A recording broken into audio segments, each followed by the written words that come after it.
sip of my drink. With no milk this time, because I guess we've just reached the point where I'm like, I can't deal with this anymore. As Tommy Lee Jones once said, I cannot sanction your buffoonery. It's not my buffoonery that the milk is. Get fucking proper milk that's not UHT. I don't buy the milk. Buy the milk then! I'm careful, I'll make the milk. Won't come over ever again. I think it's in both of our best interests if you just don't wank into the milk bottle. I was going to insinuate lactation, but okay. We'll go there. Either way, it's still disgusting. Yeah. Oh, sweet, sweet coffee. It's actually really nice. I've forgotten how okay Nescafe is. Other brands are available. Especially for me. I drink Dow Burks. Ooh. We used to get Dow Burks. I bought Nescafe because it was on offer. Yeah, that's I'm pretty cheap. Much, that's just how it works. As you can tell with the milk. Yeah, but it was like a 6-pack or something, so it's like £3. Something like that. UHT stuff is only like 30p. It's not. It's cheap. It's not that cheap. 50p. I don't even think it's that cheap. 85p. That sounds more like it. Which, considering you're getting like a litre, you might as well get proper milk, because that's like it's nicer. Yeah. And it's green. Green is okay. Green is fine. Green is milk. Green milk? Yeah. Because how much would blue milk be? Blue milk is cream. Oh. And then red milk is water. So they're drinking cream in Star Wars? Yes. I guess you could say that.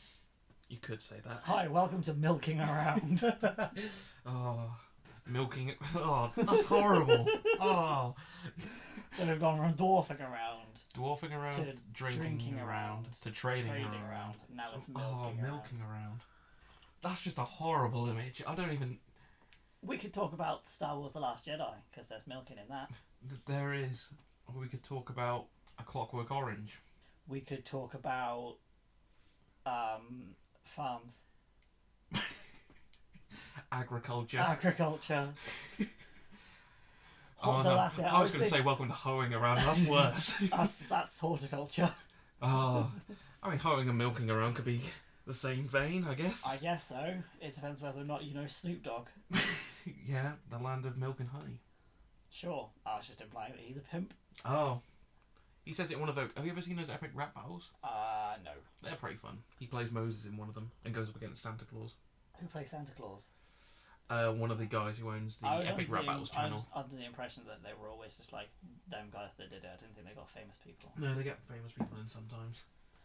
They're pretty fun.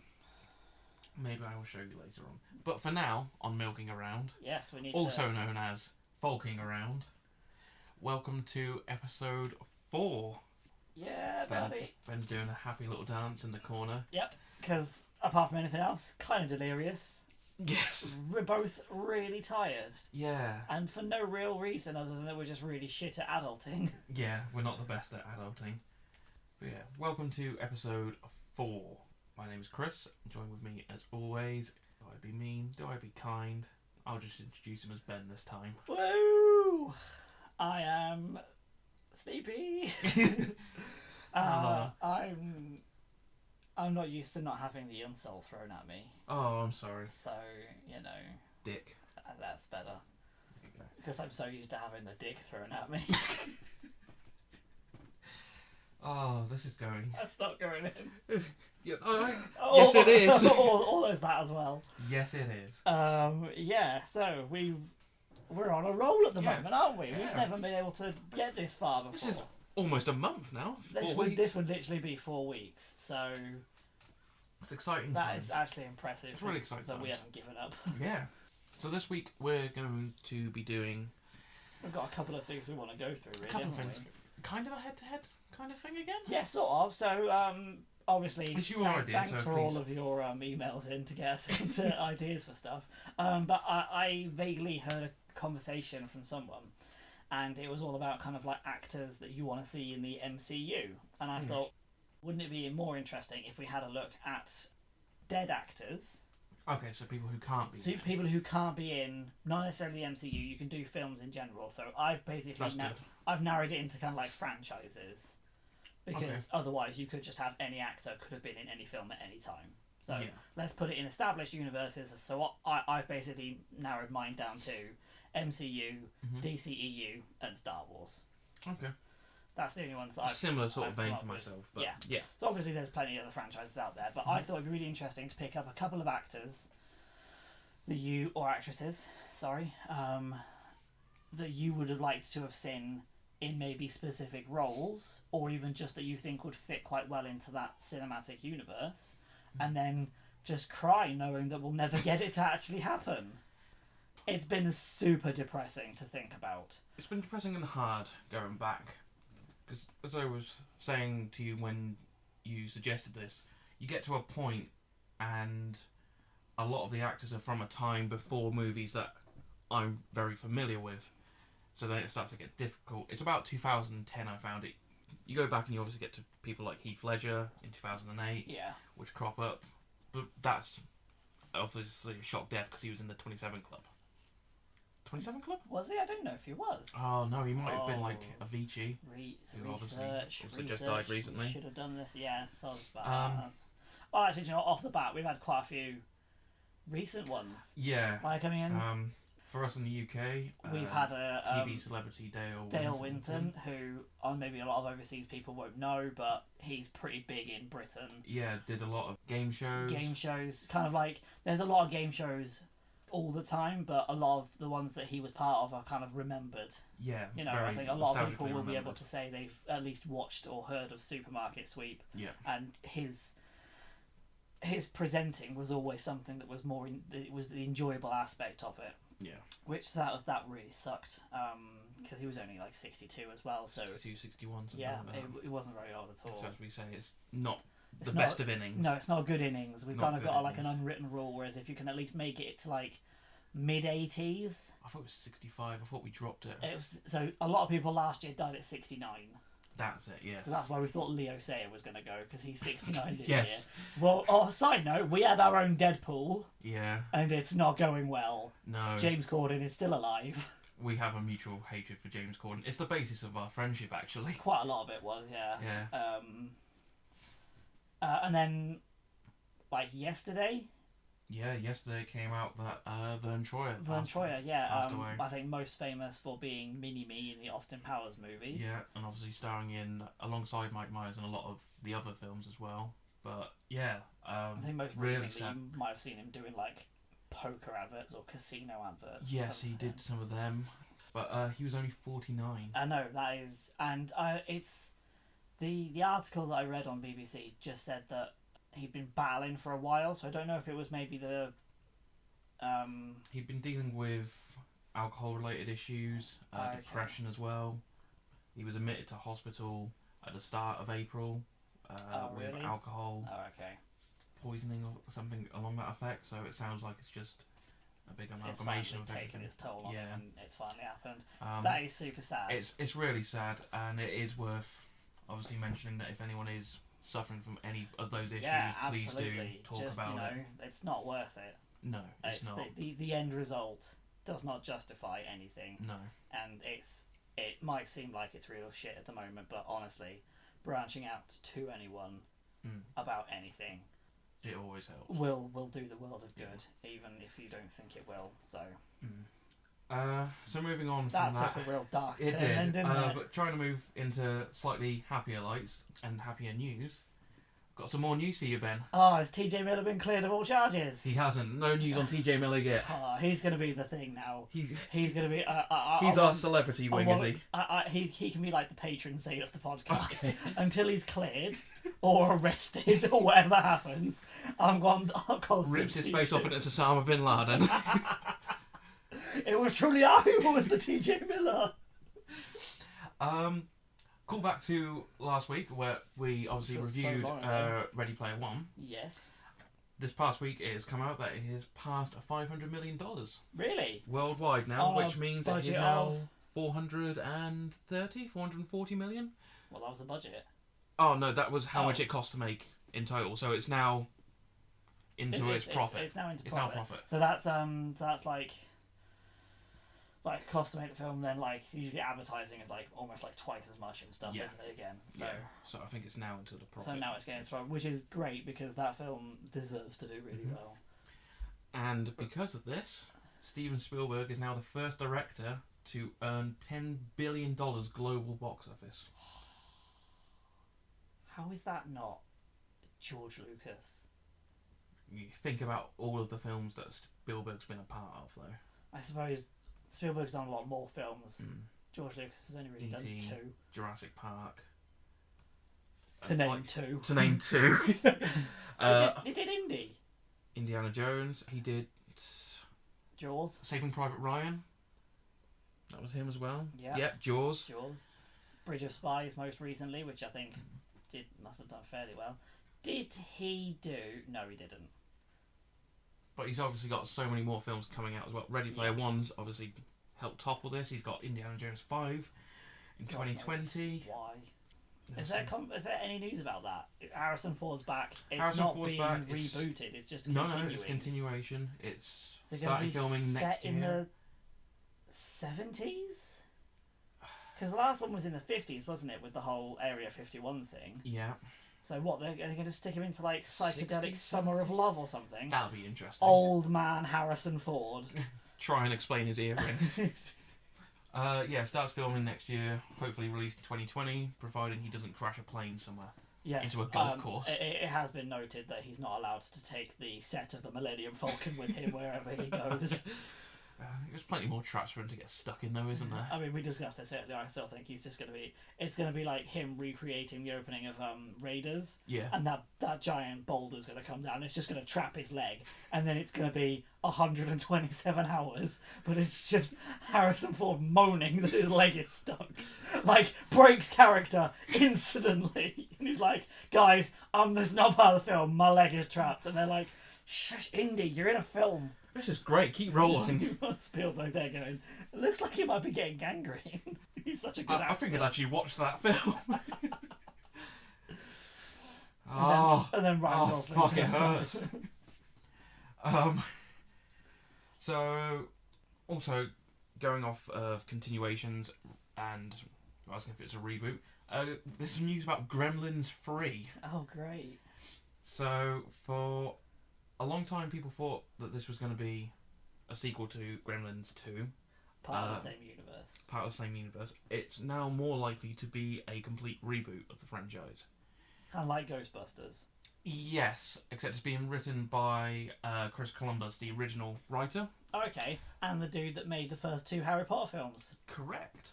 Look and the guy that discovered America. Same guy. He's doing really well for his age. Yeah. I like his new film coming out, Mayflower. So he's been a part of Gremlins throughout it. So he wrote bits for the Lego Dimensions game as well. Well, for the the Gremlins video games and everything. So he's like for people who guess don't know Gremlins very well. You would probably consider him like the way that James Gunn works Guardians. Yes. He very much kind of like whatever Guardians is involved in.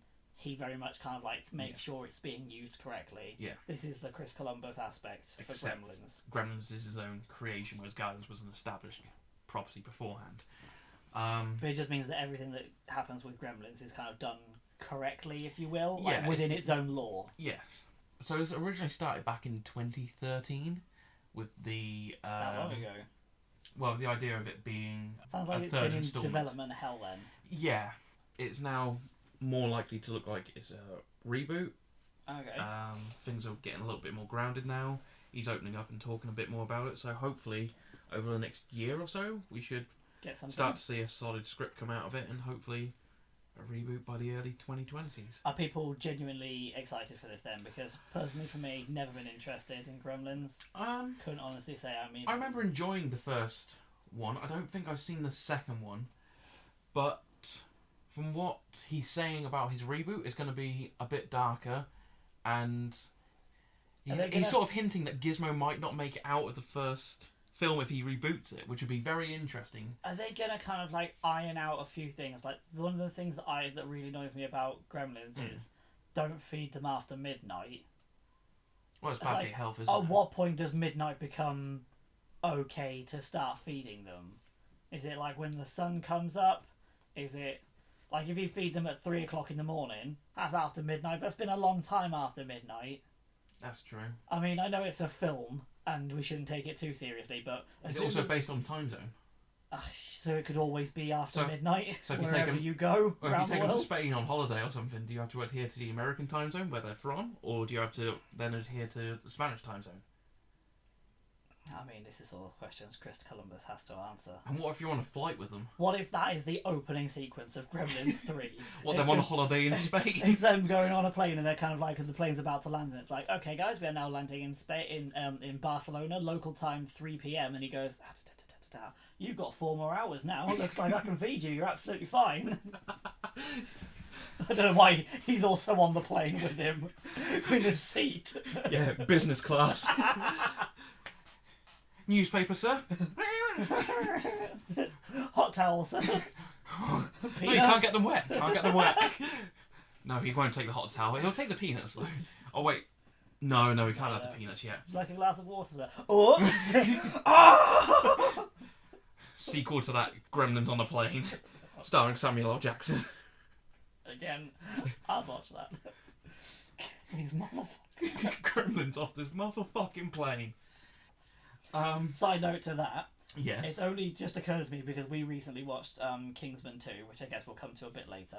Hopefully not. But I don't remember. It occurred to me only when we watched that obviously Samuel L. Jackson in the first film is amazing, but then he invites that guy round, doesn't he, for a meal, and then they just end up getting burgers.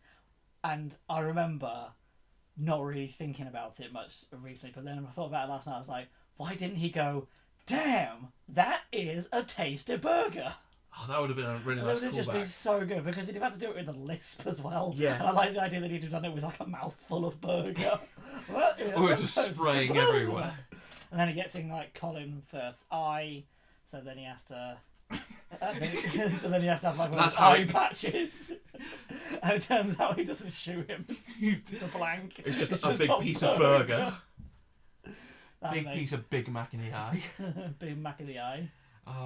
And the final bit of news is exciting and annoying because we have to wait a week to discuss it. Oh, okay. Tom Hardy has stated that there's a new Venom trailer coming out this coming week. Ooh, that's interesting because I'd forgotten about Venom until today when I recently rewatched the trailer and a trailer breakdown from another YouTuber. Bastards. And then I remembered us talking about Venom, and then I was speaking to someone who listens to our podcast about how she's a fan of Venom as well, and she thinks that you will be disappointed.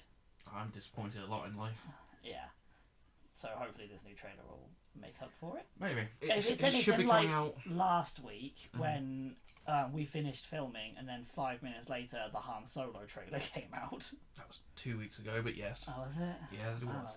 What did we do? Oh, yeah, Ready Player One. And we discussed the Han Solo trailer. Yes, we did. But yeah, I think it's coming out Monday because there's a big cinema conference coming up. It's the 50th anniversary of Venom, isn't it?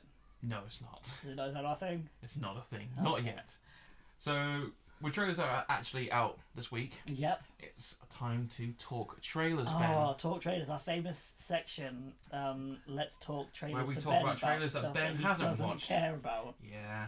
So, have you seen any trailers this week, Ben? Depends. What films have you got for me to see? So I know there's one on this list that you have seen because I told you to watch it.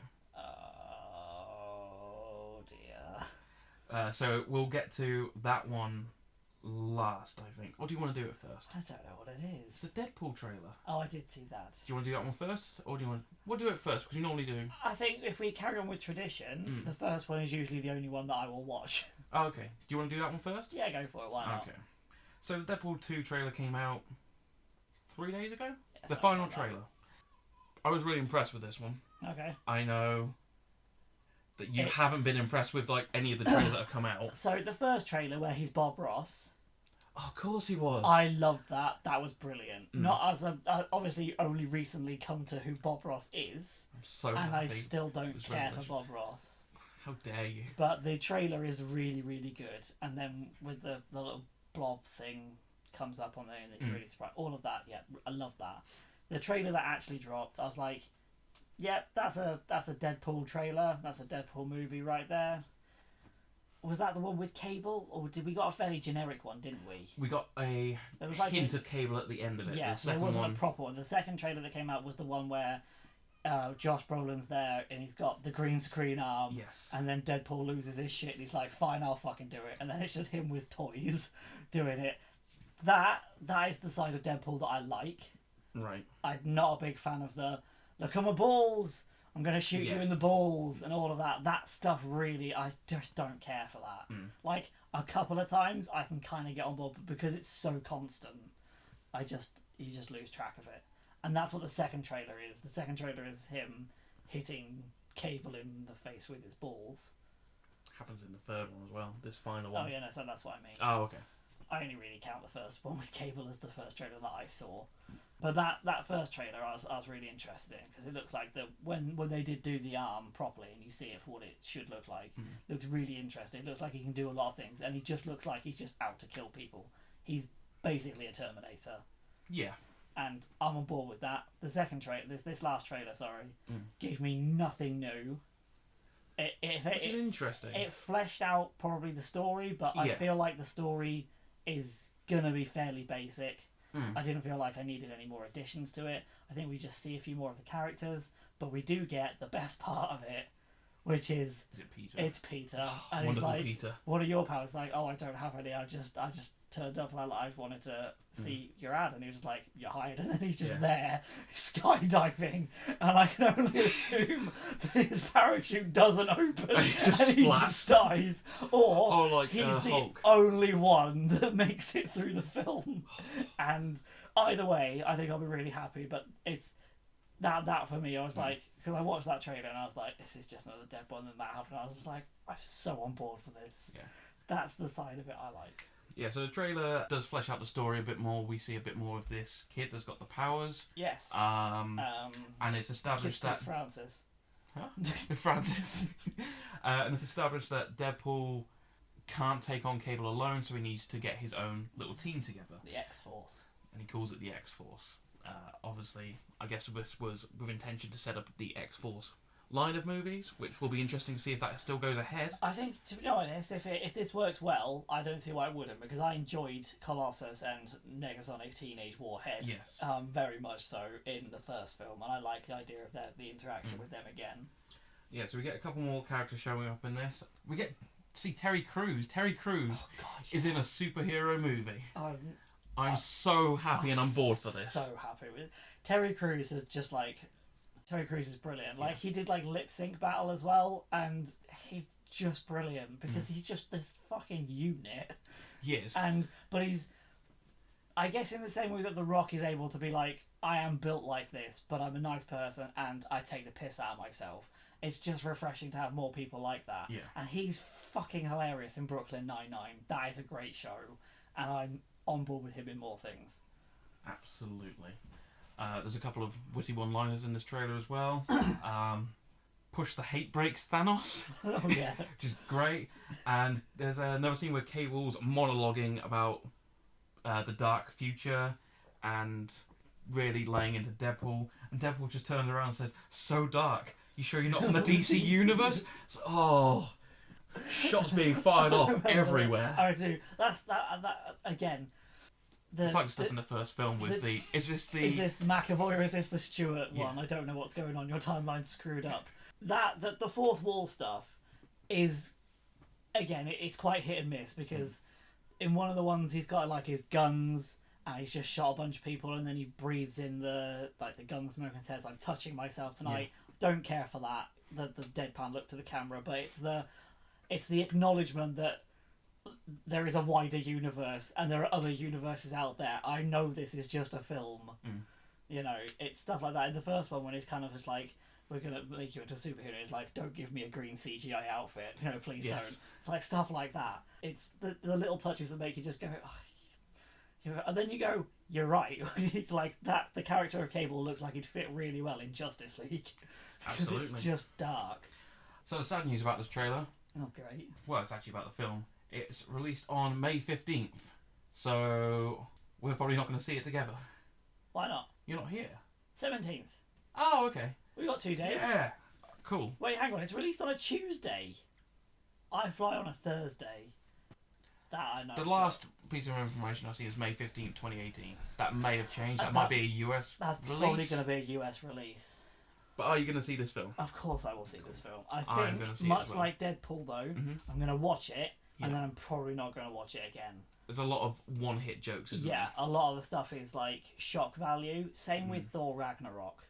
Like, when I know that Bruce Banner's going to jump out of the plane and land, it's not nearly as funny as the first impact of thinking he'll turn into the Hulk, and then it just flats onto the Rainbow Bridge. So, again, I think Deadpool is really good first viewing. In not in like a mean way, but it's kind of like, don't go back to it, because the main enjoyment of that film is its humour, and that's kind of, like you say, it's a bit one hit. Yeah, it's a one hit viewing for most parts. Next up is a trailer for a film called Hotel Artemis. Right. Okay, I'll show you the poster for it. It's not very exciting, unfortunately. It's hard to really gauge what that sort of film's going to be. Yeah, from the poster, I'm it going to definitely say is. a thriller. Okay. Because Hotel Artemis, to me, feels like it's going to be like you get stuck in this hotel. Because that almost looks like it could be the wallpaper. Somewhat. So, it's a film that's set in 2028, the not-so-distant future now. Nah, it's only 10 strange. years, isn't it? Yeah. And Hotel We'll Artemis... be dead by then. Maybe. I mean, you will be. Oh, not if I go to this place. So Hotel Artemis is a hotel that sort of moonlights itself as a hospital for criminals of the underworld. So if you get injured on the job, you can go there and the staff there will fix you up. They run by a strict set of rules which has kept them in operation for a long time. You follow a group that have just done a bank robbery. One of them's been injured, so they go to Hotel Artemis. While they're at the bank, one of them steals this pen from one of the guys there. It just looks like a normal pen, a really nice fancy pen. So they go to the hotel to get patched up. The guy who was wearing it works for a bigger bad who finds out that his little safe has been stolen and goes to the hotel to ask politely for it back with violence. And then the impression I'm getting is a Dread style sort of assault on the place. Okay. With this team sort of coming in, trying to get the people who have stolen this, and the people inside trying to survive and get out. The bad guy is played by Jeff Goldblum. Character is called Niagara the Wolf King. Great stuff. The main actor is Sterling K. Brown. He's not a very big name at the moment, but you'll recognise him most recently as N'Jobu. From Black Panther, he plays Killmonger's father. So you see him in that opening sequence. Oh, okay. He's been in lots of other TV roles as well. He's been in Supernatural, American Crime Story, This Is Us. Stars Jodie Foster as the nurse. Sofia Boutella as Nice. Sofia Boutella, obviously from Kingsman. The first one, Knife Leg Lady. Oh, yes. And from The Mummy. From The Mummy. Yeah, so she's playing... Star Trek Beyond. Yes. So she is playing an assassin in this as well. Looks good doing that because sounds like she's being quite typecast. She plays it well. She does. I think the main appeal for her in most roles is that she's incredibly acrobatic. Yes. And quite easy on the eye. Dave Bautista as Everest. He is a hospital. Mountain. He is a hospital worker. No, he's not. That's a lie already. Charlie Day is in this as well. He's getting around a bit now, isn't he? Out of everybody in It's Always Sunny in Philadelphia, he is the only one that I would happily see in other things, because that show is about 4 assholes. What about... One of which is Danny DeVito. Yeah, what about Danny DeVito? He's already been in things. He's in the twilight of his career. He needs to be in more things. And Zachary Quinto's recently sort of come up as a name that's been involved with it, but he's an unnamed character at the moment. You could have just called him a hospital worker as well then. Well, I don't know if he is or not. Does he play like a window or something? Maybe. But yeah, the rules for this place are things like no killing the other patients, no weapons allowed, no insulting the staff, which leads to this great scene with when that rule's announced and you see Dave Bautista. Right. And he points at his badge and he's just like, you see this badge? This means I'm a healthcare professional. Just like, that's so weird for Dave Bautista, big man Dave Bautista. Okay, so the impression I'm getting from this film is that it is that scene from John Wick. It goes to a hotel or something. Yes. After no watching violence allowed in the hotel. After watching it, I got the same thing. It's that aspect of John Wick with the sort of action possibility for things like The Raid, Attack of the Block, and Dread, where you're in a closed environment and all your action's going on in there, which I'm a huge fan of. And obviously, as you know, I'm a fan of John Wick. You've missed a massive film that is set in that exact vein. Which one? I feel like you should know. I would argue that if anything, it kind of set the tone for these films of like trapped somewhere, can't quite get out. Maybe you just turned up to surprise your wife at Christmas. Maybe you get stuck in a tiny little vent shaft. Maybe Alan Rickman's the bad guy. Die Hard. Yeah, I suppose so. I feel like I don't really think about Die Hard because it's what it is now. Yeah. Huffing and wheezing. He doesn't play two characters called Huffing and Wheezing in the new Die Hard. Aren't they Pokemon? Wheezing is Huffing, isn't? I think Huffing's a house in Harry Potter. Yes. Huffing Puff. So, I was really on board with this from everything I've seen because it's my sort of So the premise excitement. made it sound pretty boring. The cast made it sound really interesting. Now, it's being written and directed by... Steve Merchant. It's not Steve Merchant, I'm sorry. Is it Neil Gaiman? It's not by Drew Pearce. Do you know? Oh, Drew Pearce's name comes up quite a lot. Yes. I'm slightly concerned because he's done some things very recently that I remember. And He's done a couple of things that aren't... aren't very good, are they? Yes. No. So this is what shook me. So he did the screenplay for Iron Man 3. Yes, he did. He wrote the story for Mission Impossible Rogue Nation. That's not a bad film. No. Which is my sort of counteraction. And direction-wise, he directed All Hail the King, that Marvel one-shot, which was fantastic. Yes, but I feel like that was Damage Control. Yeah. He's done other things, though. He has done, but those are the things that he's sort of noted for. Alerted me. Music videos. So once I'd read that bit, doubt set in my mind that I was getting excited for a film in the same way that I got excited for Atomic Blonde last year. Yeah. Thinking it was going to be something that turned out to be my worst film of 2017.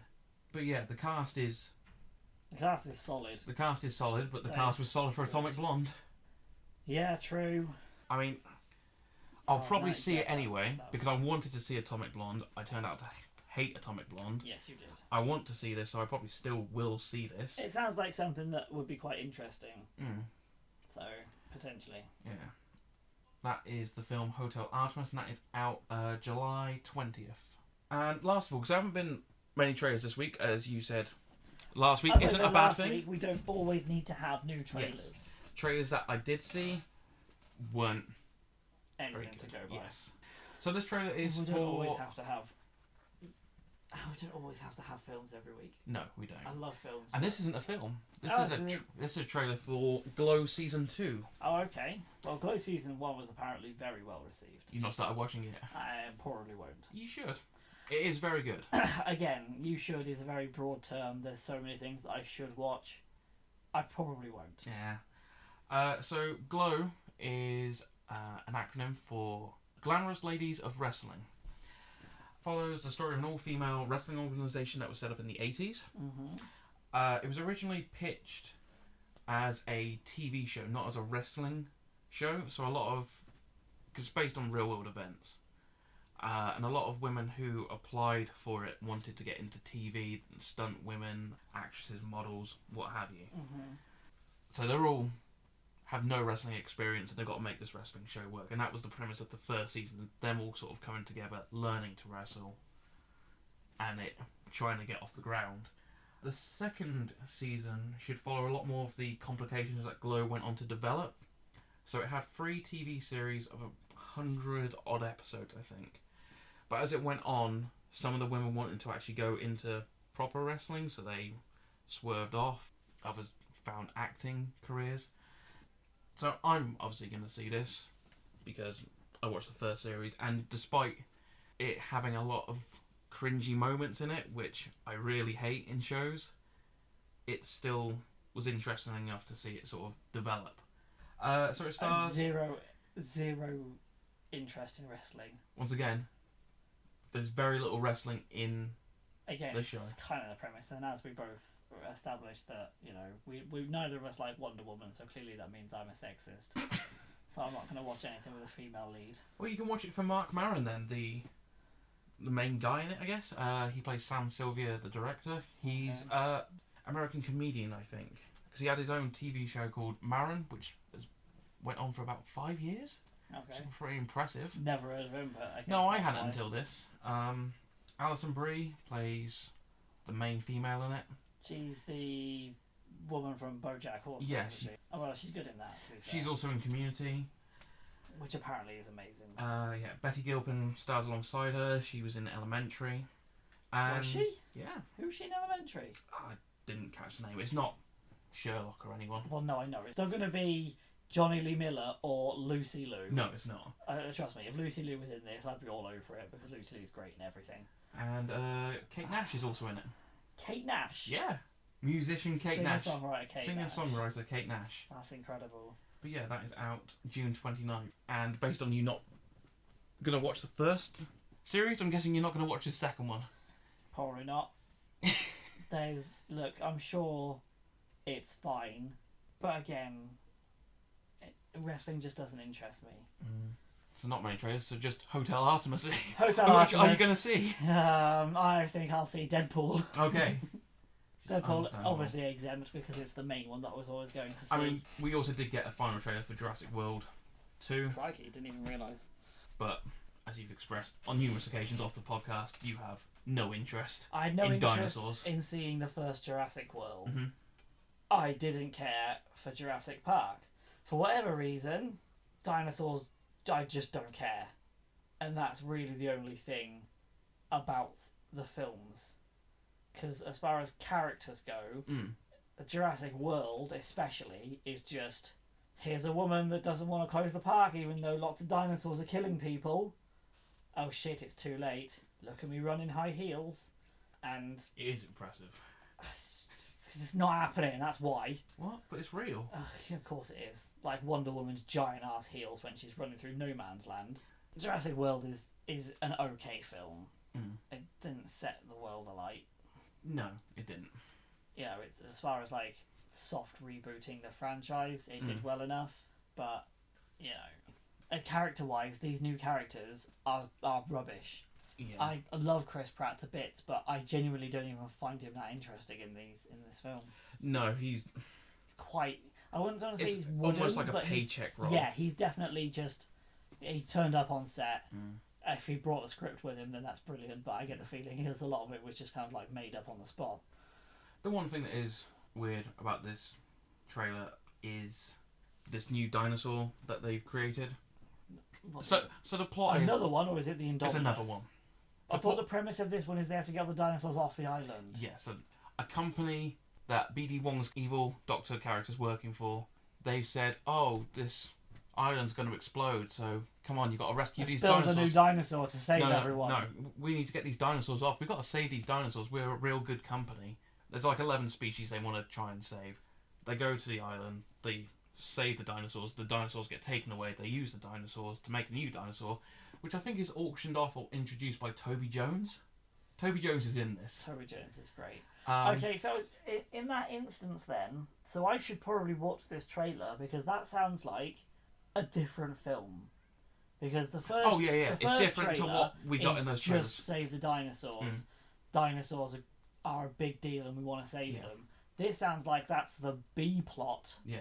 That's really, really interesting that's how they sold it to you. They got the two characters get manipulated into going to the island to save the dinosaurs, and then the dinosaurs get stolen for BD Wong's evil genetic manipulation. Vincent D'Onofrio, did he die in the first one? First one, I believe. But yeah, this new dinosaur has a weird thing for this little girl. Can it see this one? Yes. Because that was apparently the only thing the last one couldn't do. But it had heat vision, didn't it? Like snakes. Apparently all you had to do was stop moving and it couldn't find you. I don't know. But this one has a weird obsession with this little girl. I don't know who this little girl is. Little girl. See, that's just the thing. Why don't they use any of the kids from the first one? Like, she had 2 nephews. Oh, they're not in this trailer at all. Perhaps because they were super wooden and annoying. Well, I only know one of them from that show with Sabrina in it. The Teenage Witch? Yeah, but she's an adult now. That's getting a reboot, Sabrina Teenage Witch. Sabrina? Yeah. Never go back is the only thing I will say, because me and my mate watched a whole bunch of Salem lines, and it turns out that's funny when you're a child, and it's just not funny when you're an adult. And I imagine that animatronic cat looks terrible. The animatronic cat, not the problem. Oh, okay. The stuff he says, I remember Salem being real sarcastic and real funny, and going back I'm like, oh wow, this is bad. Like when you first go back and watch Power Rangers and realise that it's not a giant robot, that it's a dude in a terrible suit.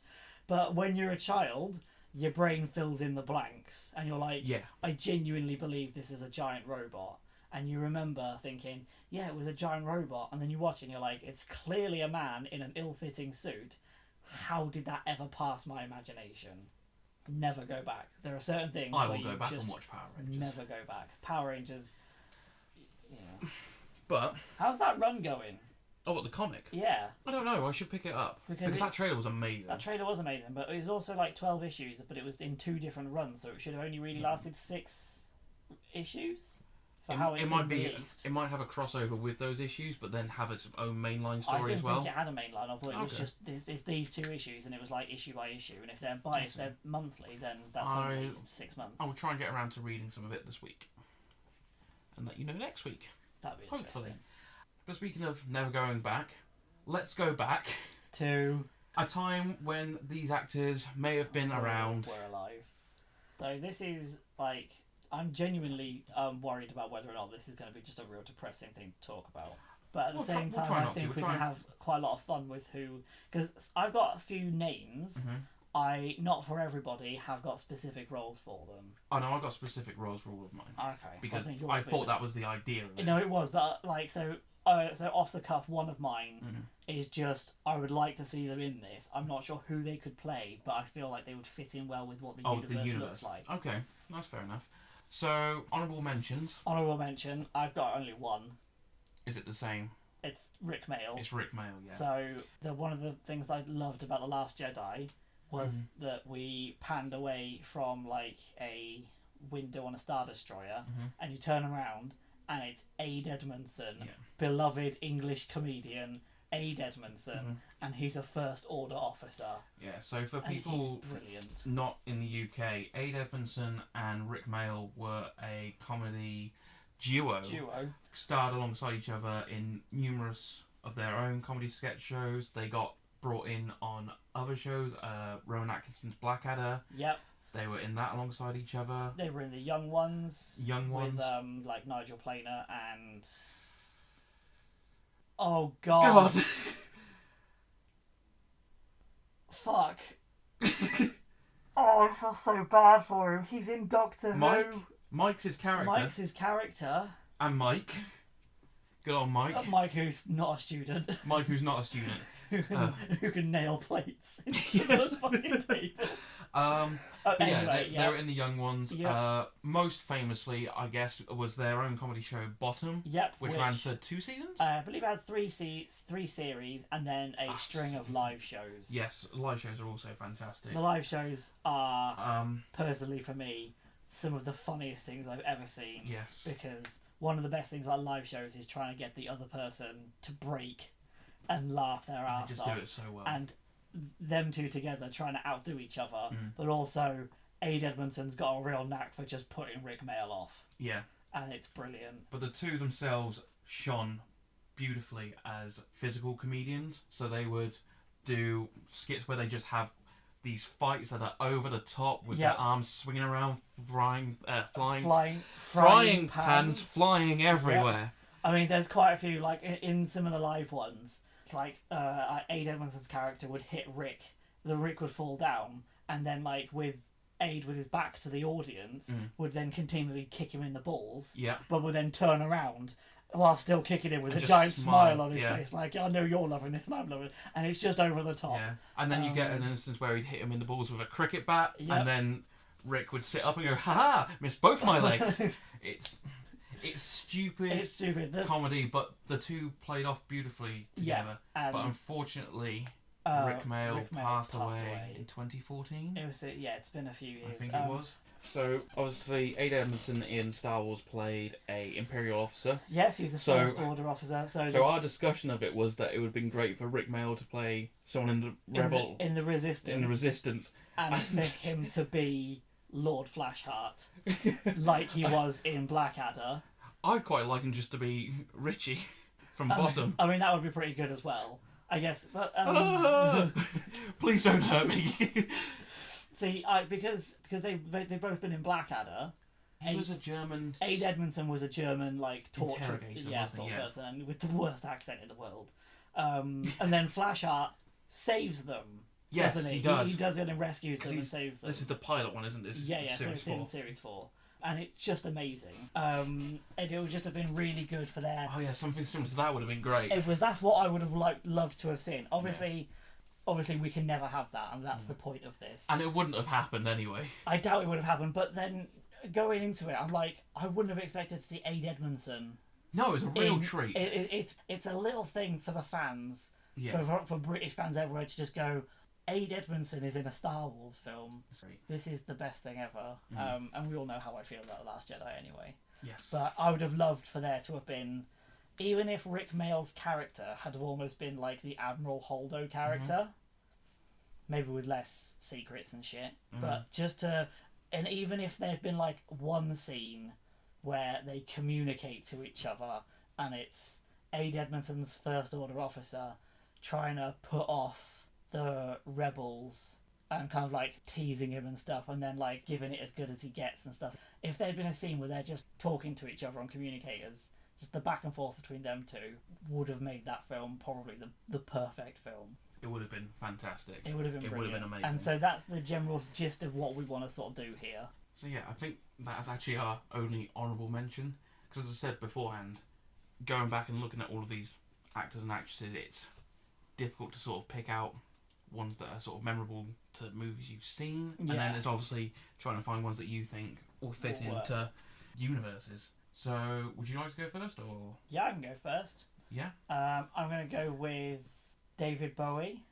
Okay, I've also got David Bowie on my list. I had a feeling that you may have done. Yeah. I'm quite interested to see who you pick because I haven't got a specific role for them. Okay, you don't have a specific role for them? I don't have a specific role. So I think, for me, he would sit in as a character in Doctor Strange. Yes. Because I think he'd have that... Because I think he's great in The Prestige. Yes, he is. You more or less just pick him out like that because he's just a bit weird, and he probably would have a real good look as even a villain or even maybe just like an old wizard or something who can help Doctor Strange in something. But I think he'd fit really well in that. Could he have done the Master, you think? Doctor Who? You said Doctor Strange, didn't you? I did say Doctor Strange. Yeah. The Ancient One. The Ancient One. My bad. That's all right. I think he'd have been a great Ancient One. Yeah. For that opening scene with the Ancient One, I think if he'd have been him instead of Tilda Swinton. I mean, I was never a fan of Tilda Swinton anyway, and I would have put nearly anybody in that role. But yeah, he'd have probably been a pretty good one. Okay. I have him as Ozymandias.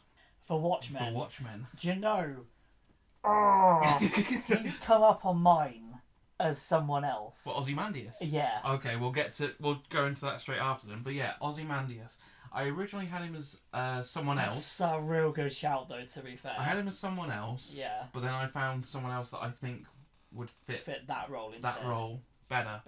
It fits his role. He's a calm, casual character. He's very methodical in everything he does. It's almost like a David Bowie. Yeah.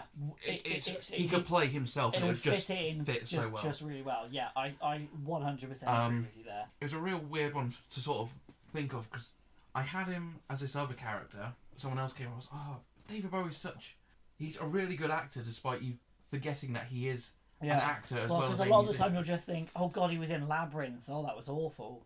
Really? I loved Labyrinth. No, I love it as well. But I think all you remember is the real skin-tight trousers. And the bulge. The bulge, yeah. And you're just kind of going, what on earth am I watching here? He had several good acting roles across his career. But yeah, Ozymandias I think would have been fantastic. I completely agree with you there. That's a absolutely fantastic. That's a really good show. But who would you have had as Ozymandias then? So if I pick mine, we'll then go into that person. Okay. And then potentially whether or not you've picked them as well as to whether it's going to be interesting. I think we might have almost like our Avengers thing. I think we're always going to be one step different. Maybe. So for me, I've got this person as several different people. Right. Who could have fit in different places. I would have had Robin Williams. As Ozymandias. Because if I don't think you'd pick Robin Williams as he was recently, if you pick him at the height, maybe in like the 90s, a 90s Watchmen film with Ozymandias, with Robin Williams as Ozymandias, I think would work really well. Because I think he's got that level of calm, but then he can also kind of turn a bit batshit. Maybe. I'd see him more as an Owlman, maybe. See, I don't see him as a hero. Which is interesting. Have you watched, what is it, 8mm or something? No. He's fucking terrifying in that. Oh, really? Yeah. Like, as a bad guy, he really brings it. See, I've only ever known him as a sort You've of good guy, a fun-loving Mrs. Doubtfire and Jumanji. And I know him as Jumanji. And Genie. Genie. Oh, God, yeah, he's Genie, isn't he? Yeah. So for me, it's really hard to picture him as Ozymandias. No, totally. In Insomnia, he plays like a murderer. I think I'm aware of that. It's a Nolan film. Yeah. It's not one of his best. But like from the word go, you pretty much know it's him. And it's about catching him. Okay. And he kind of stays that one step ahead. So it's a really interesting character. I think he also plays a villain in like an episode of Law and Order, where he kind of just uses the fact that their evidence is circumstantial against them, like in the courts. Okay. And it's that kind of level that he used to be able to bring to things, where he just kind of be like, well, that could be anyone. That's not me. You know, how is that me? You know, he's almost like the rooted character that makes you go, in this world where our evidence automatically means you're guilty. He was just kind of like are you having a laugh? That could be anyone. Yeah. And it's that kind of, it's that dynamic that he used to bring to certain roles as a villain. Yeah. That's really interesting. Because I also have him as two other villains. Who else do you have him as? So I would have him. I think he'd probably have been a good Joker. Yeah, I think that would have been a good one. In the Joker, or potentially even a Riddler. Yeah. Because that could have been, and then maybe what Tommy Lee Jones did as Two-Face, which was basically him trying to be the Joker. I think Robin Williams probably could have done that as well. But I also have him as an old Loki. Okay. So in whatever scenario that they come up with, Loki is an old man, potentially like last stand, deathbed almost sort of thing. Yeah. I think Robin Williams would be a really good old man Loki, in the same way that the only person you get to cast old man Logan in a true old man Logan is Clint Eastwood. Yeah, that's true. Because that would be, Clint Eastwood came up on the list of dead actors quite a lot, and that really, really threw me off. Yeah, like, so a lot of people did. Not dead. Morgan Freeman, Clint Eastwood, and for some reason, there's a young guy. It's not Shia LaBeouf, but it's someone in that vein. See, when I was looking, I had British comedian Peter Kay come up, which was... Oh, God, yeah. I was like, what? It was all of these black and white portraits. Well, he overdosed on garlic bread, didn't he? Yeah. Garlic bread. Oh, yeah, because he was going to be in the Star Wars cantina, wasn't he? Yes. Serving garlic bread. I reckon he could be a good Odin as well. Robin Williams? Yeah. Probably could do. Serious role. I actually haven't got Robin Williams on my list. Okay. I couldn't think of anything for him because I only knew him as the fun-loving guy. Fun-loving guy. So it was difficult for me to put him into one of these universes.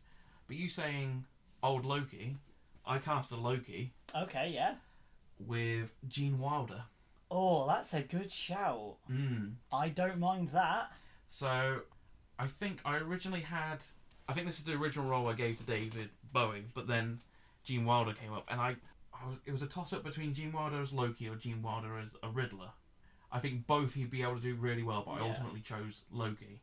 He's a comedic actor, but also very serious as well. He's got great presence. Yeah, in Willy Wonka he plays this fun-loving, bubbly guy, and then he gets to that end bit where he's menacing as hell. Yeah, it's really Well, I mean, it's what is it? It's you lose. Yeah. Good day, sir. That's to the point where, as a child, I was blown away by what I was seeing, and then at the end, I think I remember being heartbroken. This dude just goes mental. Yeah. I was like scared of him all of a sudden. It's like it's quite a 50-50 dynamic. So I think nothing against him, but I think he comes from that kind of acting where it's like you can be quite calm, you can be quite nice, and then basically you just kind of like scream at someone. Yeah. And I think that's the level that he works at, but it's the level that works for what he was doing. Which I think would work brilliant with the Loki character, because he is sort of calmly conniving, but then can also sort of just be hate-filled pressure on you. Yeah, that would be my Loki. That's would be really Gene good. Wilder. Gene Wilder's a really good shout.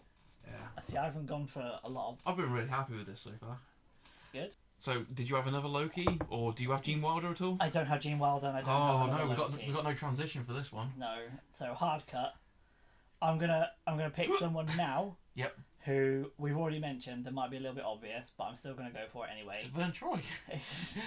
It's Heath Ledger. Okay, yeah. So although we've had Heath Ledger come up anyway because he was the Joker. Was he? Turns out. What? Yeah. Well, they couldn't get Tom Hardy on as Bane yet, so they're like, well, let's just pick this Australian guy. I've got him as a few people for MCU. Is it... Who's the Joker of MCU? Loki. It's not Loki. Oh, okay. I've got him as Star-Lord. Because I think... Yes? Given that he passed in 2008, off the back of what he'd just really done, he'd shown a lot of talent, let's say, in Brokeback Mountain. Before that, what had you got? You've got 10 Things I Hate About You. Yeah. A Knight's Tale. Which, but to be fair, A Knight's Tale was what made me think he'd either be a really good Star-Lord or he could be a good Thor. I don't know. Because all you've got to do is bulk up, but I think Heath Ledger would have the acting chops for Thor. Because as much as I love Chris Hemsworth, you just have to be that sort of person. Yeah, I mean, he's no Dolph Lundgren, is he? He's no Dolph Lundgren. But the thing is Chris Hemsworth is not built like a fucking shit brick house 24/7. He bulks up for Thor, as you would do. Yeah. So I feel like, considering Maybe. Tom Hiddleston went in to audition for Thor. That's true. And he is the skinniest looking shitbag you've ever seen. Yeah. So I think, then off the back of that, either Star-Lord or Thor. I think he probably could have, maybe less of a Thor. But I definitely see Star-Lord. Star-Lord, but then on the same vein of Star-Lord, I think he'd also make a good Ronan as well. Oh, that's a difficult one because Ronan's such a strange character. Ronan, played by Lee Pace. Lee Pace auditioned for Star-Lord. Ooh. And didn't get it. I'm happy with Chris Pratt as Star-Lord. Pratt's great. Lee Pace is almost just as okay. I find Lee Pace's acting, it's more intense. He's got there's a film called The Fall, and it's amazing. It's mostly him retelling this story to someone, but you see the story happening, and it's kind of amazing. It's definitely worth a watch. Lee Pace is really good in that. But I think Heath Ledger would have the presence to be able to... Is he tall enough? I don't think that matters. Tom Cruise isn't tall for anything, is he? Not really. It's true. Climbed up that building. Like King Kong. I mean, the building was only a foot tall. Yeah, still an ask for him, wasn't it? Yeah. So yeah, that may not have been a... but I think he'd be a good Star-Lord. He'd have been a good Star-Lord. Okay. And to be fair, had he not have passed away in 2008, I don't think there's a doubt in my mind that he'd at least be someone in the MCU. Absolutely. Because he had such a promising future. He did. It's a real sucks shame that he's no longer with us. Yeah. Try and bring it back up to a happy place. Yep. While we talk about all of these fantastic dead actors. Sticking with Marvel's cosmic era then, I have a pitch in for Thanos. Okay. Michael Clarke Duncan. I tried so hard and got so far, but in the end, I had Michael Clarke Duncan. Yeah. And I was like, who would he be in the MCU? And I was like, he'd make a good Wilson Fisk. And I went, hang on. That was my first thought. That's what he's in Daredevil as Fisk. I was like, well, who else could he be? He needs someone to be big and... No, he'd just be a really good Fisk, wouldn't he? And then I was like, maybe I should just not go with that because I struggled to try and think. But do you know what? You're absolutely right. I know I am. That's a really good shout. Yes, Michael Clarke Duncan as Thanos. Obviously, you said he was Kingpin. Would you say mocap, or would you almost have? Yeah, just paint him. Paint him purple. Throw a couple of cans of Dulux over him, like they do with Paul Bettany. Yep. And they hope for the best. Hope it sticks. Just push him out there. Yeah, Michael Clarke Duncan from Green Mile, Daredevil. Funnily enough, he also voiced... Because I was trying to think as well, because I got stuck on, oh yeah, make a good Kingpin. I was like, no, it's got to be someone else.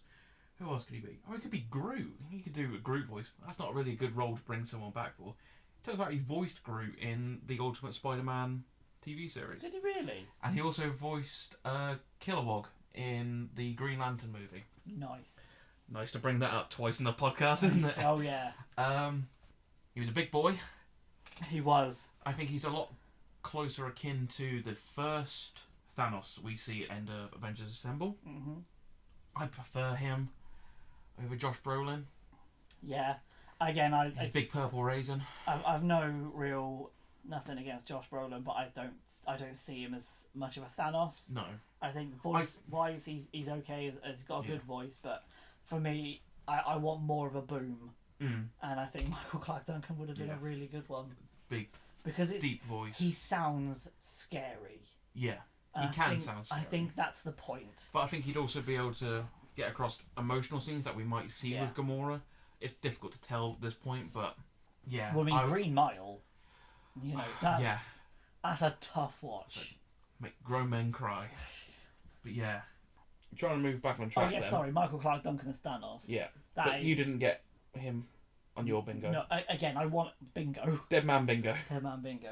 I wanted him, but I could only think of him as Fisk, I guess, is the depowered Thanos. Fingers in lots of pies. He's always in the background making something happen. Yeah, I guess so. I guess that's fair. So who is your next one? Okay, so I believe I've got two more. Okay. So this one came up when we were initially discussing this, but they're not telling each other. So we were trying to come up with names. Yeah. We were looking for someone to potentially be Bullseye in the Daredevil TV in the TV series, yeah. About who we could have, and I'm not sure this necessarily works, but I'm really interested to see what your reaction. Paul Walker. It's Anton Yelchin. Yeah. Okay. No, I'm on board with that. Because I saw him and I was like, I want you in something, but I can't at the moment. He's so good in Star Trek as Chekhov that I genuinely believe that he was Russian. Was he not? I don't think so. I don't think he's actually, or at the very least, that's not his speaking voice all the time. But he's really good in that role. There's quite a few people in I want to see him Trek. as Natasha Romanoff.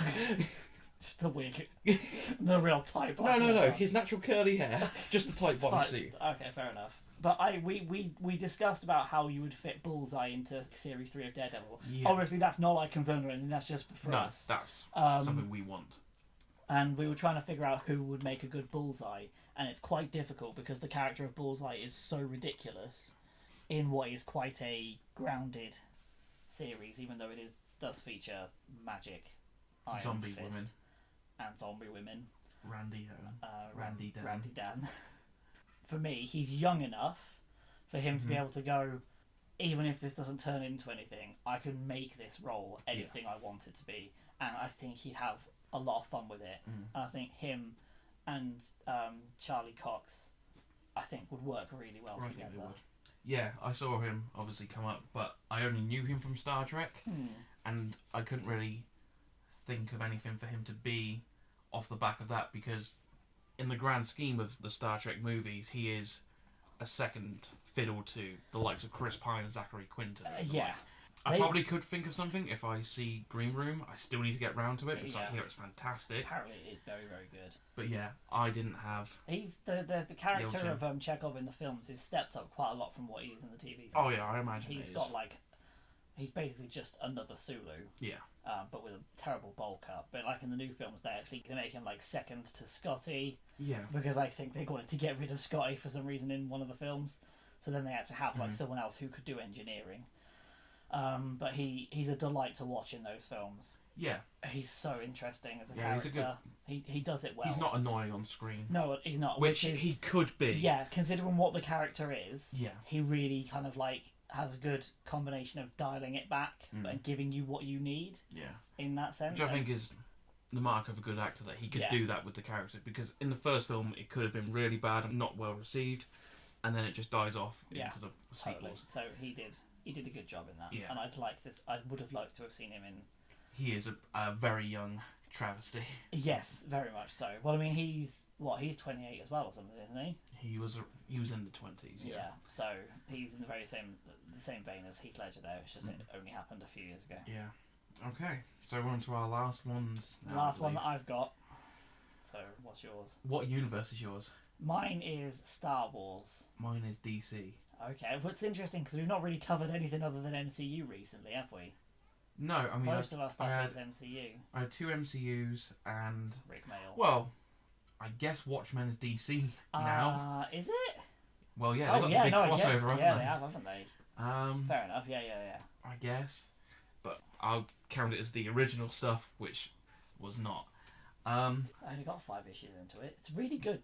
That's not a 5. I only got 5 into it and then stopped. Yeah. I mean, I did.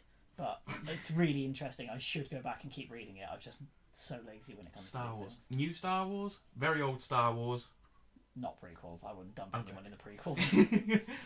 I would have Robin Williams as Jar Jar Binks. Hey, that would have been... Considering we were going to get Michael Jackson. I changed my last pick. Michael Jackson as Spider-Man. I want him to have his dream. Because that was in the works as well. Oh, yeah, no, he totally was, yeah. Which is terrifying. Yep. But then he could have been Venom, and then they could have played black or white over it. That would have been good, actually. This would have been brilliant. If, like the scene where he's on the bed, if it had been Michael Jackson, and then, like, the symbiote's climbing up, and you just hear... Ow! Oh, and then we get the scene of him as, like, the dark Spider-Man is just doing Thriller down the street. That's the dance. Yeah. When he's talking to the ladies. Yeah.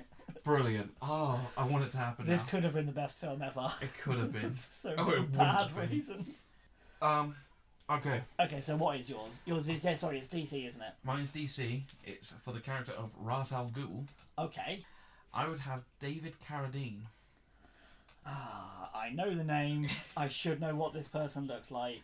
David Carradine played Bill in Kill Bill. Yes, he did. He was also Frankenstein in Death Race 2000, the original. He played the voice of Frankenstein in the remake. And he was Kwai Chang Caine in the Kung Fu TV series in the 70s. I've come up to this man, so I know what he looks like, and now I know how he died. It's a hell of a way to go out, isn't it? I wasn't really prepared for that. But okay. Research on your own of how he died. I'm not going to tell everyone how he died, but let's just say if you've ever seen Fisher Stevens in... what's that show called? Come on. No, what is it called? Even Stevens. No. Entourage. If you've ever seen Fisher Stevens in Entourage, that's how he died. Yeah. So, as I said, he played this guy, Kwai Chang Caine, in a series called Kung Fu in the 70s. Yeah. He started to learn Kung Fu, I think, after the second season of that. So... Because it would have been quite helpful if he'd have known it for the first one. Well, he knew... He was a dance actor, so he used what he knew from dance to sort of adapt to the role of this monk he was playing.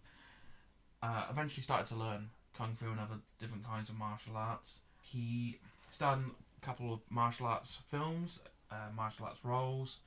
He has a look as well. He had the sort of longish silver hair. He was an older guy at this point. Yeah. So all he needed was like the facial hair, and I think he would have been good to go. Especially knowing how martial long arts. ago did he die? I think it was pre-2010. But I was working at CEX at the time, and I found out then because I thought he was still alive, but one of my co-workers pointed it out to me. But yeah, with his knowledge, sort of martial arts and things, I think it would have been fit the character very well. The adaptation we got with Liam Neeson, although interesting, was much more of a intellectual. Yeah, I think they had to dial a lot of it back because Ra's al Ghul being very mystical, magical, having access to the Lazarus Pit is not really something that I ever expected to see in the Christopher Nolan films. No, his films are very grounded. I'd have definitely substituted the microwave emitter for it. because that's a level of bullshit I didn't need in the film. But yeah, I think you have to go. This character is based a lot in magic, so I'm going to do more misdirect, which Christopher Nolan's very good at. Yeah. I mean, like when we first go to wherever the fuck he's training. Yeah. I'm on as soon as we come into it, and it's the like Asian guy. I'm under no impression that is Ra's al Ghul. No. I'm like, Liam Neeson's in this. Liam Neeson's going to turn out to be the person we're on about. Yeah. So yeah, I would have liked David Carradine to play a more mystical version of this character. Exactly. That would have been. On the other hand, I also had him as like a Mandarin kind of deal, because the characters are very similar, and they're both mystical and martial artsy, I guess. I don't know. Massive racial stereotypes. Yes. So let's get a white man to play them. Yep, that's the best way to do it. Real thin, long mustache. Yep. Weird little wispy side beard bits that Raz has. Just chopsticks. For hands. One chopstick each. My name is Chopstick. That sounds like a Batman villain from the 60s. Condiment King.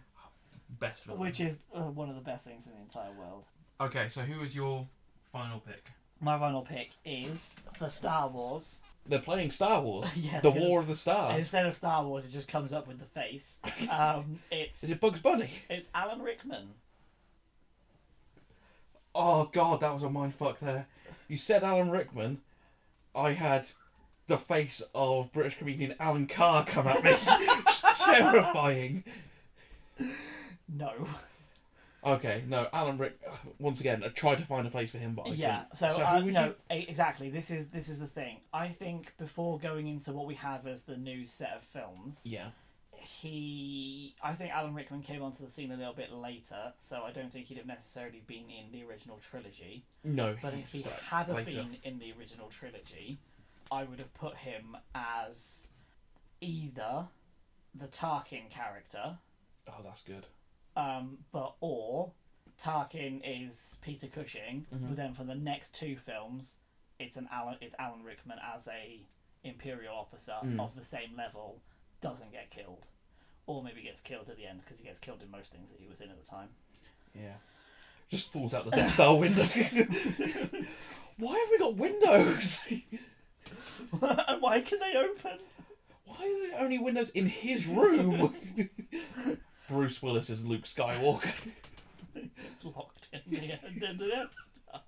Yeah.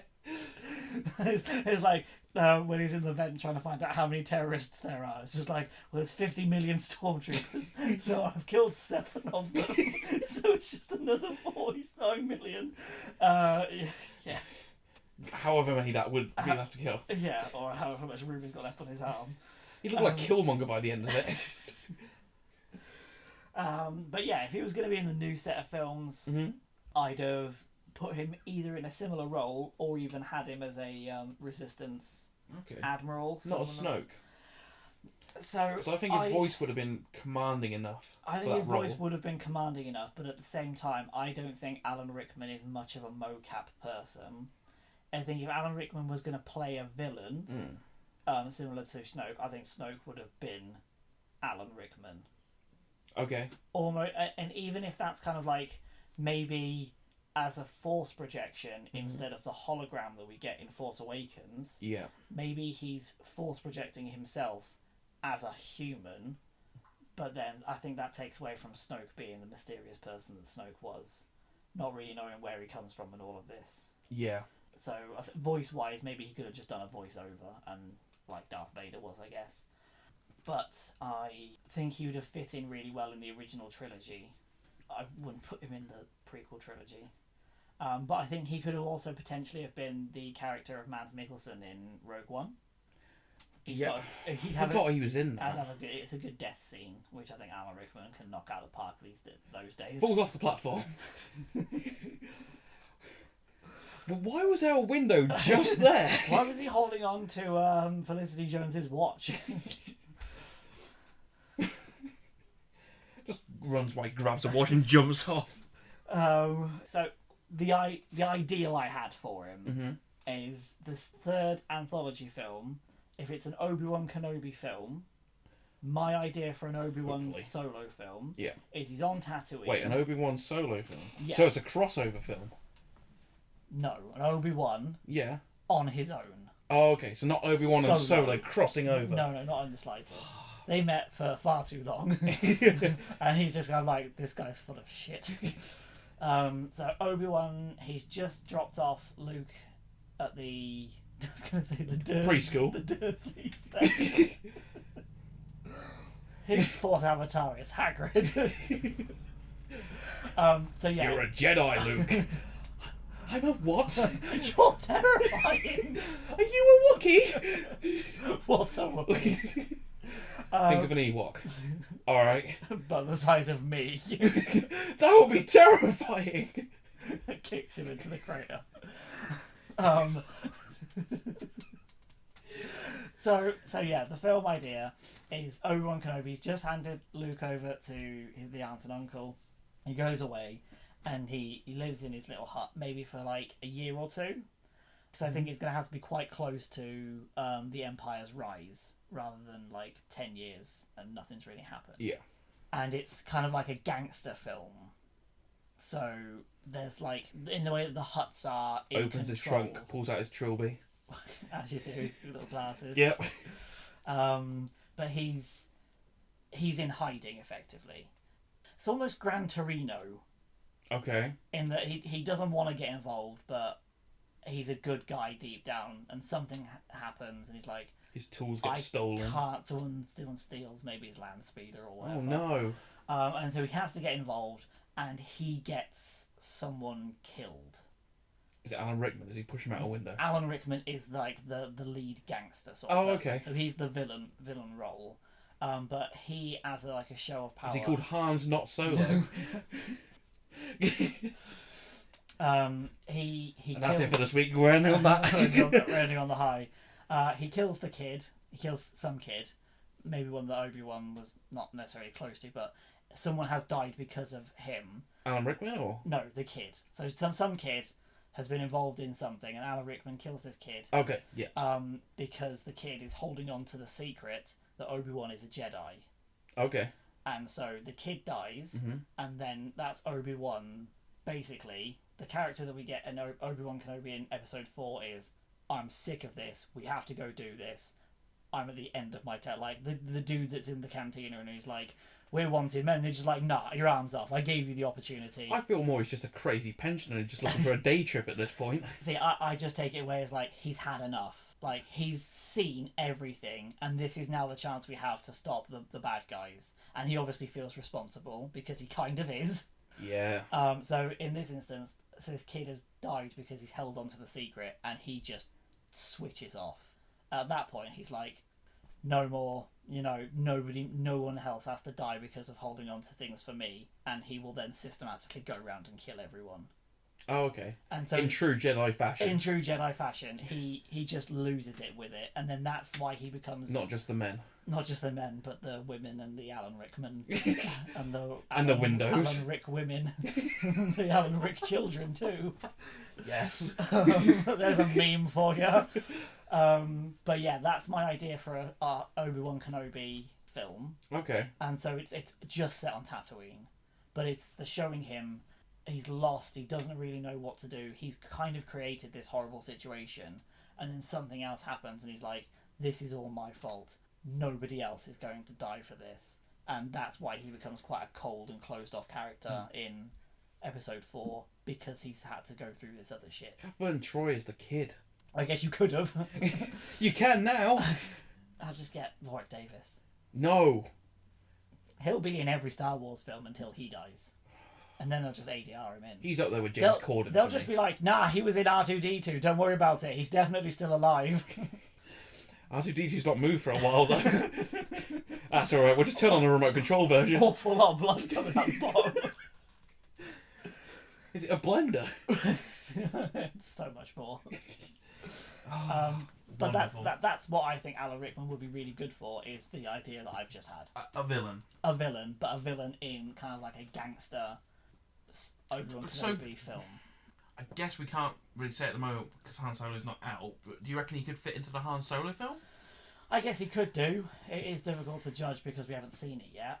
Perhaps this is something we can revisit in a few years when more people are dead. When more people are dead, when Paul Bettany's unfortunately passed away. Where would you cast Paul Bettany? Oh, he'd be a really good Jarvis if Jarvis wasn't a butler. He'd be a really good Dumbledore. I reckon he'd be better than Jude Law. Only time will tell. Oh shit, no, you're right. I was like, but he's gonna be Dumbledore, so Nope. we'll find out. I was like, no, that's not him. No, you're thinking of B-list Paul Bettany. Aw, Jude Law? I think so at this point. I think Jude Law's doing alright for himself. He's not been in the MCU. Or the DCEU. He's a nobody. He's not been in Star Wars either. Or Star Trek. But he was in Wimbledon. Who was he in that? He wasn't, it was Paul Bettany. And Knight's Tale. No, wait, that was Paul Bettany. Sherlock! He was in Sherlock Holmes. Oh no, that's Martin Freeman. Shit. Oh, I feel bad now, like I've forgotten that Jude Law was even in films. don't. I mean, you should. He's not a terrible actor. Jude Law's pretty good. Yeah. Is there anything else to add? Any more? Those are my guys. I'm sorry I didn't pick any women. The only one who kept coming up was Brittany Murphy. Oh god, I forgot about her. And I really struggled to think of somewhere for her to go. The most I thought was maybe as Captain Marvel, but without that film coming out, it's difficult to tell judge. what that would be. Wonder Woman, because I can't stand Gal. No, Gal Gadot. Gal Gadot. However you say. Gal Gadot. I'm told it's Gal Gadot. Yeah, I really struggled with Brittany Murphy, which is a shame because I liked her work when she was alive. Another person who died way too young. Yeah, because she was in Sin City, wasn't she? She was in Sin City. That first film is amazing. Yes. Yeah, it really is. Shame about the second one. So yeah, I guess. Yeah, that was. that was fun. That was actually quite fun. It's kind of more upsetting though because I really want my Obi-Wan Kenobi film, and that's never going to happen. Oh, it's got to. I don't think that's how they would do it if they do one. No. But only time will tell. It'll be really interesting if they do it. If that does come out, and I've predicted. I don't think he's going to kill a lot of people, though. But I think he would be he would go with that's it. Maybe not kill, but like severely wound. He'll chop off some arms. He's got previous. Yeah, and future. and that's I just think that character leaves episode 3. Doesn't know who he is anymore. Yeah. Episode 4, he's had enough of your shit, basically. And he needs to move the plot along. Yeah. And if that involves cutting your arm off and then just fucking off, I'll do it. And I think that's the interim. Something about Star Wars and chopping off hands, isn't there? There's always been something. Well, I mean, even in Marvel Phase 2 films, everyone loses a hand. Because in Empire, Luke loses his hand. Oh. I think in Thor 2, Mm-hmm. Thor the Dark World, Loki chops off Thor's hand, but it is a fake out. Spoiler alert. Which is a shame, because King Thor in the comics does have a metal arm. Yeah, I think that's what people thought was going to go on. Yes. Going to happen. I'm waiting for it. Waiting for Thanos to rip his arm out of his socket. Well, it looks like he's just going to crush his head. Yeah. Like a teeny tiny man. Thor juice. Thor juice. Back to milking around. Put him in the R2-D2 blender. Beautiful. So yeah, that was our list of actors who are no longer with us that we would like to see in current. I thought you were going to say Coronation Street. No, in current comic book properties. Yeah, totally. Small fact on Coronation Street, you just brought it up. Snoop Dogg is a huge fan.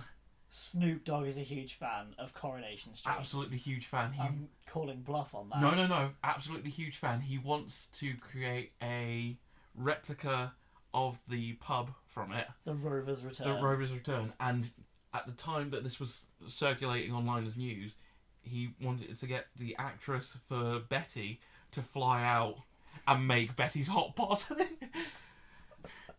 So I think that Snoop Dogg thinks Coronation Street is real. Jesus Christ. How much dope do you have to smoke to be that level of... Oh, God. Okay, that's great. Yep, as a sign-off note then. That's a sign. Snoop Dogg apparently big fan of Coronation Street. Don't know if he still is because Betty's not in it. Right in. If you know anything else, if it turns out Gary Oldman fucking loves EastEnders because his sister's in it. I imagine he hates it because of that.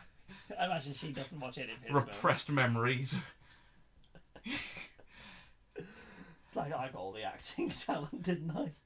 Listen to my voice, listen to her voice. There's a reason I'm in films. There's a reason why I'm Jim Gordon and she's not. Jane Gordon. Are you having a laugh?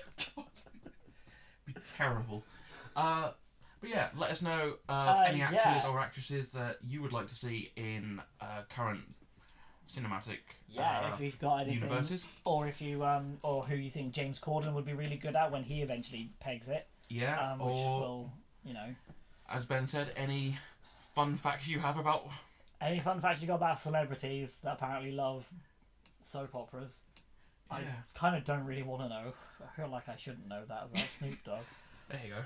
But it's information for you to take away. You can't say that you didn't learn anything. Nope. And I've got a random fact for you. Oh no. It's less on point. Okay. But every odd number has an E in it. I'm gonna need time on that. Fair enough. But I think you're correct just on me going 1, 3, 5, 7, 9. I only went 1 and 3. I was like, oh no, that was probably logical, yeah. But yeah, no, it's a fact. Okay. I mean, you only have to go so far because obviously all the numbers after like 20 are 21, 2, 3. So it's, you know. Okay. You only need to get to. I'll let you know when I'm in the thousands if it's still the same. Turns out 975 doesn't have an E in it. Hi Ben, yeah, sorry, the podcast hasn't been uploaded this week. I've been really busy on this number thing. I think you're onto something. And then I think from Sunny always. I've turned into Jim Carrey from Numbers.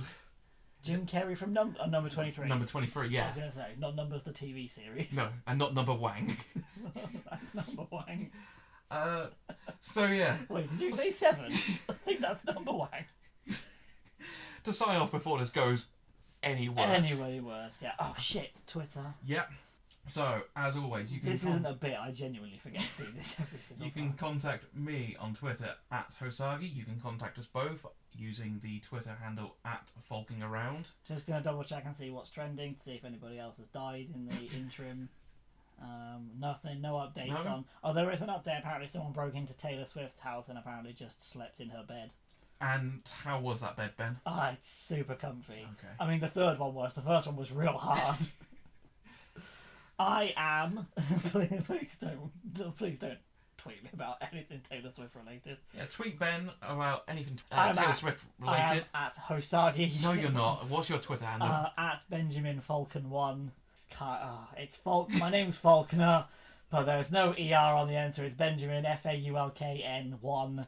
It'll be down there. You just click on a link, I'm sure, wherever it gets the link will be around. I'm super happy that for the 4 weeks that we've been doing this, my number of followers has not gone up. Oh, I'm so sorry. But yeah, as Ben said, the information will be around, depending where you're listening to this on. Yep. That can be either on SoundCloud, soundcloud.com/Faulking-Around. You can listen to us on iTunes. Yeah, you can. Search Faulking Around.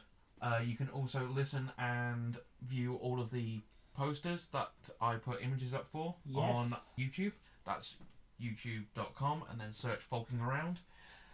I think you can also email us. Oh, Jesus Christ. Faulkingaround@gmail.com. And none of you are doing it. Ben doesn't hold any contempt towards any of you, I promise. It's me. Well, you're the only one that... I don't check it. Oh, that's true. Should I? You can do. I don't know what the password is. I'll let you know. Is it password 1? Shh. Password 2. Stop it. It's password 3 because it's got 2 E's in it. Oh, wicked. But yes. Signing off. We've done quite well considering we started this with no energy. Well, we have done well. But yeah, let's go and put this energy to some use. Yes. I'll tell you what. Going home. No, you're not. Oh, okay. We're going to watch The Room. Or we're not. We are. You can look forward to that as a review in the coming weeks. Review next week then. Because we also need to watch The Disaster Artist. Yes, we do. But All things we can do. Until next time, I have been Chris. And I have been Ben. And this is us Faulking off. Bye.